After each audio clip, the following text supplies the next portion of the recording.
A lot of people know that fall is a great time to plant spring blooming bulbs like daffodils, crocus, tulips, and those kinds of bulbs. But fall is also a good time to plant some fall blooming bulbs. If you're in hardiness zones 5 through 9 in the United States, you can grow fall blooming crocuses and fall blooming colchicums. Now the colchicums look like a crocus, and a lot of times they're called autumn crocus, but they're not in the same family of plants. There's about 50 or 60 species in both groups. The colchicum bulbs, however, are much, much larger than the crocus bulbs. If you try to compare them here, it's just a gigantic difference.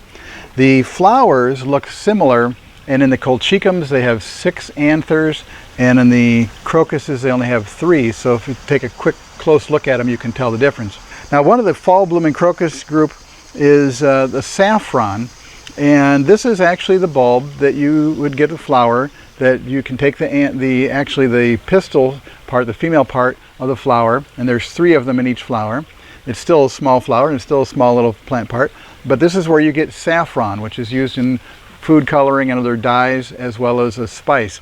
It's a very expensive spice when you think about trying to go and pick out little tiny pieces of a crocus flower.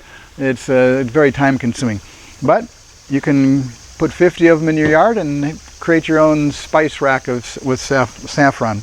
Now, when you get fall blooming bulbs, they may already be close to blooming.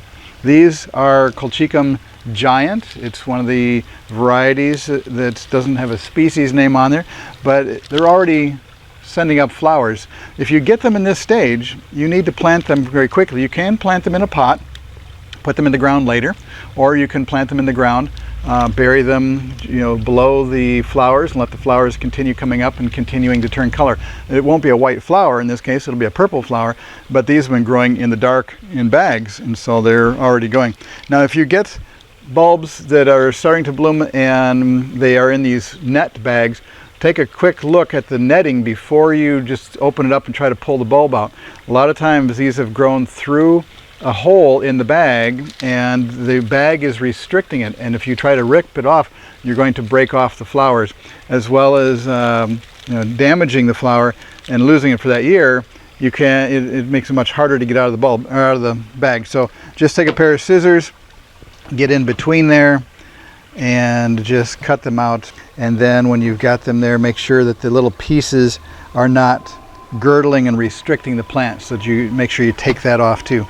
So if you get them in the brown paper bags and they're starting to grow, go ahead and plant them at their normal depth and don't worry about them. The crocuses can be sending up some little flower stalks as well. These plants, once they're in the ground, will send out roots in the fall, and especially in the spring. And then in the spring they'll send out leaves. The autumn flowering crocuses have crocus type of grass looking leaves. They blend in well in lawns and in other flower bed places, so you won't even notice that they've come up in the spring, and then in the fall you get this beautiful display of flowers. So it's really nice. The colchicums, however, have a much larger plant in the spring. It has large leaves that look like small hosta leaves maybe, and they're on a stalk, and so the plant can get fairly large. You have to let both of these grow all their leaves in the spring, not cutting them down early. If you plant these in the lawn, you can't mow that area. If you plant the colchicums in a flower bed, because you can't do it in the lawn because it'd be a giant weed. So if you plant them in the flower bed, plant some other plants around them. Hostas would be good. And although they do like more sun than what a hosta would normally take. So put them in the flower beds, let other plants grow over them. Don't cut them off early. Let the plant naturally die back. And then in the fall, you'll be surprised when these flowers come up. And the colchicum bulbs, a lot of them will send up 10, 12, and even more flower stalks per bulb. A single bulb here, this one has 3 different flower stalks, and each of the flower stalks is sending up more than 1 flower. So these make a very nice display. This is a very beautiful plant. So I highly recommend planting your fall bulbs with that you're going to grow for spring, like your tulips and daffodils and grape hyacinths and all those, and at the same time putting in some fall bulbs that will bloom in the fall.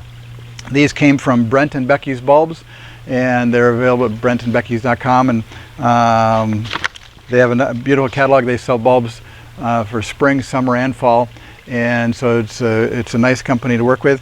and I highly recommend them. So this has been A Greener View. Thanks for watching.